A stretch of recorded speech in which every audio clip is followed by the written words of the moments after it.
ما جبلان الدولة ما نقطها وما ملقطها دولة الصومال قبل ما يجوك نقطها عالم كإسلام وحنك عصنا إن شاء الله بإذن الله إن غير كان وعلى وحي مسلمين تيجوا كران لا يقبطوا لا يعاويوا daawadayaal saad u jeedaan halkani waa hoyga uu ku sugan yahay amaba uu magaalada ka degan yahay aabo aadan cali isaaq iyo hooyo ruqiyo shaakaay aadan qoyskan ayaa waxay ka kooban yihiin 11 ruux aabo iyo hooyo iyo 9 kooda caruur aabo aadan oo la dhibaatoonaya muddo 6 sano ah xanuun soo wajahay oo ah xanuunka paralyska ayaa haatan waxa ku soo darsamay muddo 1 sano ah gabadhiisa oo 13 jir ah oo sida ay noo sheegeen xanuunkan uu ku bilowday iyadoo 7 jir ah haatanna ay jirsatay 13 sano aad bay u xanuun badan tahay inan yar xilliga ay wax baran lahayd ay la jaan qaadi lahayd dhigeeda in uu soo rito xanuun khatartiisa wata walow loo sheegay inuu yahay xanuunkan mid kansar ah oo madaxa ka soo bilowday qoyskan ayaa waxay la daalaa dhacayaan noloshooda ama nolol maalmeedkooda aabo aadan oo ahaa shakhsiga kaliya ee u dhaqdhaqaaqi jiray familkan ama qoyskan ayaa haatan ah mid aan waxba qabsan karin ama reerkiisa aan wax u qaban karin qoyska ayaa waxa u dhaqdhaqaaqda oo kaliya hooyo ruqiyo oo ka shaqeysa suuqa qudaarta aniga miis qudaaraan gataa hadisaan yaanyadaas ilmaha $1 iidaanka ugu raadsada saas xaalad sida ay inoo sheegtay hooyo ruqiyo haddana kuma filna waxa ay familka u soo shaqeyso hooyo ruqiyo oo ka sheekeysay xaaladda guud ee familka ayaa inooga warbixisay caqabadan waqtiga ay soo wajahday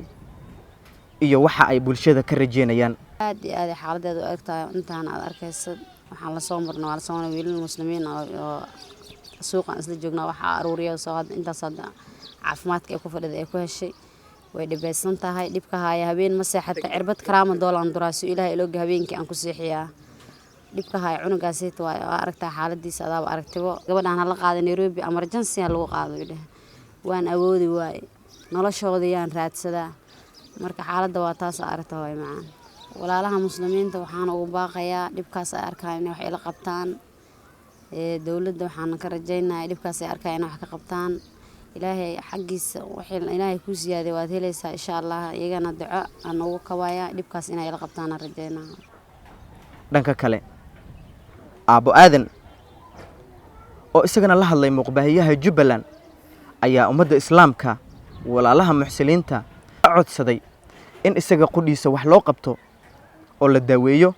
sidoo kalena laga shaqeeyo farxadda qoyskiisa oo ay ugu horeyso ikhlaas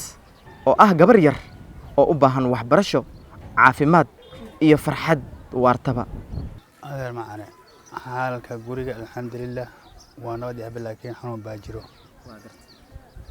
مدة 6 سنة من قرآن حنون كل وداشة هي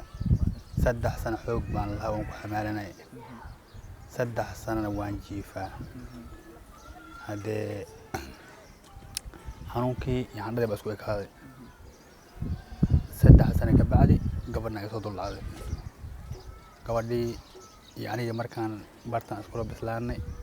السلام كبانو غرمدي قبلي حمر بالو قادي الحمد لله رب العالمين قبلي وصير عيمتي هاد مركي اي سكراتكي هي داود الهي ابو درسم وسو عيمتي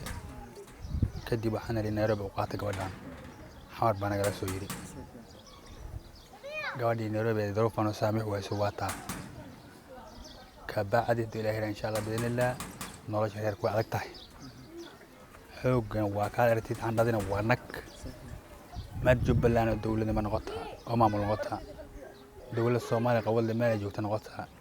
caalamka islaamka waxaan ka codsanayaa insha Allah bidin Allah in heer kan وعلى وحي مسلمين تيجوا ذكران لا يقبطوا لا يعاويو أو تليد دويو أما أنا قال دويو هذيك على سيدي اللي هو مارين كرو لأن كوم هاتسن خير الله إن شاء الله بإذن الله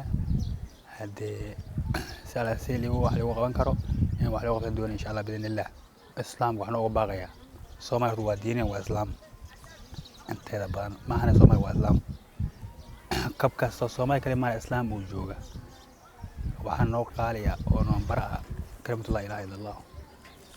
meel kasta ay joogaan waxaan ka codsanayaa in wax laga qabto insha Allah bidin ilaahay idinki